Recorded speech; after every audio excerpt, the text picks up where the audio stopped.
ત્રણ અડધી ચા આવવા દેજો ભાઈ. દે યાર. અને શું થયું ભાઈ? હાલેની પાછળ ગઈ.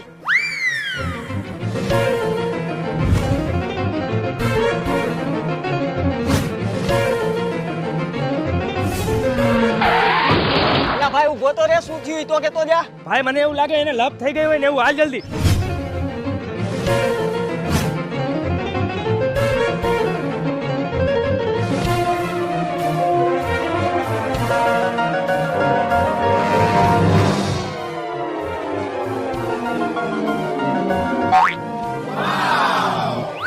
કેમ તમે બે અહીંયા? તું અચાનક થી ભાઈ ગયો ને એટલે અમને એમ થયું તારે ક્યાંક લપ થઈ ગઈ છે એટલે અમે તારી પાસે આવ્યા. અરે લપ કાઈ નથી થાય ભાઈ, મારો મોબાઈલ ચાર્જિંગ માં મૂક્યો તો ને ચાપ પાડતા ભૂલી ગયો તો. તારી ચાપ પાડવામાં હું પડી ગયો.